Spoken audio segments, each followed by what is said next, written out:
Intuition is a tool that I use for myself and my clients as I go into really blueprinting the next year ahead. And so a lot of times I would be basically working on patients and clients, and I would just have this intuitive sense to go here on their body, or try this, or let's do this. And it wasn't always based in science.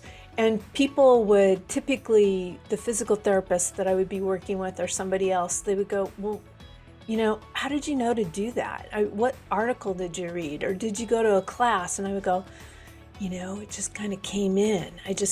So I was being exposed to my intuition, yet in the medical field, you really didn't want to talk too much about the woo-woo kind of thing or the unseen because, then in some ways you'd be discredited.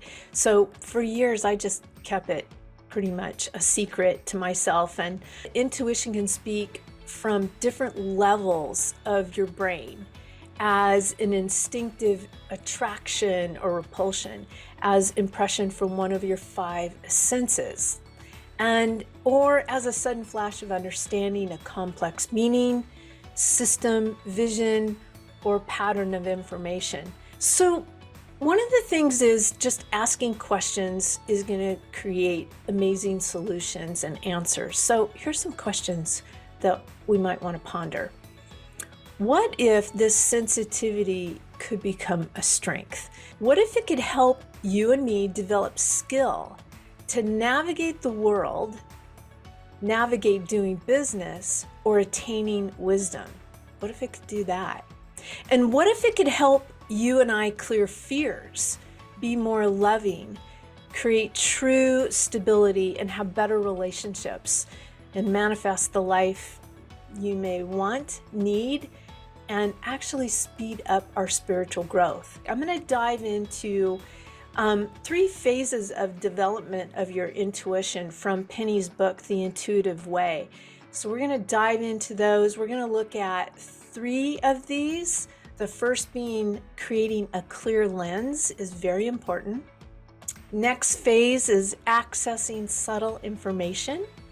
And then third, making intuition useful. Let's go back to this first phase, creating a clear lens and recognizing the intuitive way. So here's some things that might have happened when you woke up this morning. Did you start to make a list in your mind? Do you feel a need to control the environment around you so you feel you could have some sort of serenity? Are those some questions that might have arose as you woke up this morning? And we really get used to be using what is the left brain, the logical brain, the linear brain. Basically, we accept that this might be the way of life and how it's to be felt. Another question might be, do you feel like you may be losing your intuitive edge with this information age? And I love how Penny describes, and she says, when reason rules, then dreams and prophecies, psychic insights, and unconscious forces actually go underground and fester. Rationalism is success in cutting off access to our deep psychic and deep spiritual dimension suppresses half of our life, a quote by Jean Houston. So what does it look like for us to create a clearer lens and recognize it? Well, one of my master teachers that I learned from actually said, notice what you're noticing. And Penny Pierce talks about that as well in her book. She says, noticing intuition really starts here. So have you ever had a sense of familiarity about someone's photo or a place you've never been before? It's like, I'm very attracted to people's eyes. What they're looking like, what I'm feeling from them. I'm very intuitive about feeling vibration more than anything. So intuitive insight comes in forms that don't relate to usual concepts of time, space, and personal identity. Intuition is activated is whenever you're so engrossed in concentration, or you find that you lose track of time. Whenever you merge so totally with your own self-expression, intuition is going to skyrocket. So your self-expression, it's coming from your soul, what really lights you up. So number 2, intuition is really more than a magic show, all right? More than a lightning bolt string that comes down, or maybe, as you might think, a direct access to unlimited realms. At its best, intuition is really going to bring clarity. So here she gives a little bit of troubleshooting. I'll read this to us. When a new phenomena overwhelms you, so something new is coming in your life, she says, if you are suddenly opened into an unfamiliar way of perceiving, or if you receive information that frightens you, she says, try these techniques. Number 1, assume you cannot know something without being ready for it. I love that. Relax and be with your experience. Give yourself an extra moment to pause and consider. Next, consider that the experience or insight you have received may be true at a literal or symbolic level. Maybe the experience is simply to free up energy in your body and emotions. Consider 3 or 4 possible interpretations. And then lastly, to troubleshoot, some tips.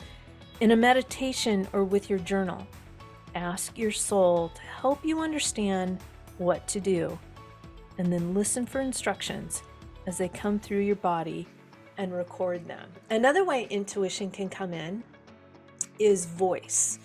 That little voice that tells you things, and maybe if you didn't listen to it, you found out later that the little voice was totally correct. Like, hey, in the Pacific Northwest, grab an umbrella, you didn't, and then you end up, being out in the rain. Or another one would be that you might be humming maybe one of your favorite songs or something like that, and literally the lyrics to that song have a solution to your problem in it. And then a third way is vibration. And this is one of the ones that happens with me the most, is maybe you felt cold or clammy when entering a strange house, or you feel somebody's good vibe or not so good vibe. Can you tell if a pet is upset or an animal? Or maybe like me, your hands might be guided to a person's body where they're injured. I don't know how many times people have like, how did you know it was tight there? And there's just a lot of sensory feeling going on in my hands. So that's a little bit how intuition can come in, is vision, voice, and vibration. There's so much phenomenal information with this. So making intuition useful. How do we harness our dreams and imagination? Now, I have such a vivid imagination. Our imagination is actually our ally. And I love what Penny wrote in her book. She said that if you didn't have an imagination, then your logical mind would have nothing to do but repeat itself. Life would have no juice or zest. Can you say boring? Oh my goodness, that's right. Oh, that just scares me thinking about not having any juice or zest in my life and an imagination. Now, imagination determines the quality of our lives, since what we can imagine is as far as we'll let ourselves go. Let me read that again. Imagination determines the quality of our lives, since what we can imagine is as far as we'll let ourselves go. So when I'm helping my clients create a blueprint for their life, I've learned from other mentors that, just even putting our hands out, that it's this or something even greater still, because we're just coming from our current, level of awareness, and we want to be open up to the infinite imagination. Everything you have and know now has previously presented to you as a picture or a pattern in your imagination. So how do you pick what you're wearing today? Why did you arrange your furniture the way you did?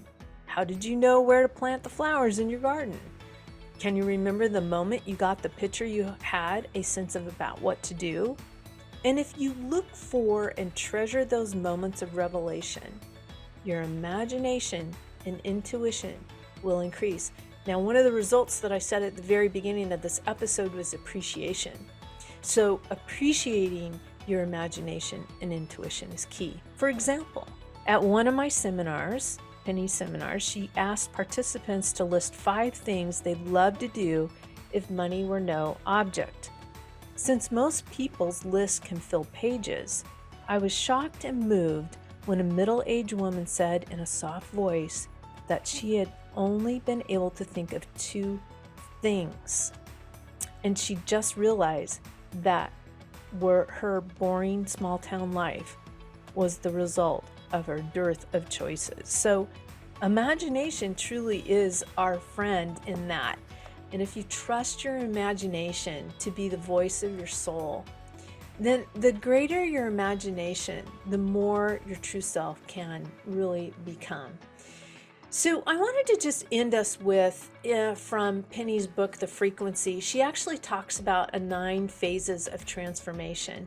And she defines transformation as change plus the next dimension. First of all, when we're going through this transformation, it's not always very comfortable.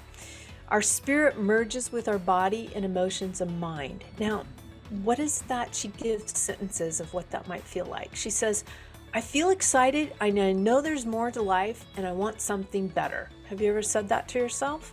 All right, well, next phase that comes up is the frequency of life increases in every way, everywhere. And you might say this, I feel shaky and nervous. Everything bothers me. My body aches. I'm tired, but can't sleep. I want what I want right now. And then up next, number 3, the personal, collective, subconscious mind empties. That's the next phase. You might say to yourself, I'm upset and afraid. Life is too intense and won't let up. My worst fears are taking shape. I can't control myself. Next phase, you retrench, refortify, resist, and resuppress. You might say this to yourself, I do not have to change. I am in my own world and I'm right. Next phase, old structures break down and dissolve. You might hear yourself saying this, I need to change because nothing is working. I have to let go. I don't know who I am. And then next up, you stop, let go, and relax into your truest self. You could be hearing yourself say this. When I let go, it feels good. I can feel my real self everywhere and I love it. In fact, I prefer it. And from now on, I refuse to sacrifice this experience for anything. We've got 3 more as we come into a landing today. You re-emerge into the world like the phoenix. And you might hear yourself say this and experience this. I remember what I'm here for now. I want to get on with it. I'm excited about my own destiny. I can easily hold my new frequency, even when other people vibrate at a lower level. And then 8, relationship, family, and group experience are revolutionized. You could be experiencing this. I can use my new frequency, knowledge, to expand my relationships exponentially. Other people love to help me, and I love to help them. And then as we come into a landing, the last phase of transformation is enlightenment is grounded in every bit of matter. And you might say this, I feel free and unlimited. I can come and go through time, space, and beyond as I please. I can create anything and know anything instantly. And like I already said, I can manifest a journal in just a matter of a few hours of someone giving it to me. Thank you for joining me on this episode where the key ingredient to lasting change is being tapped and tuned in to your own true intuition. Keep exploring, elevating, and expanding.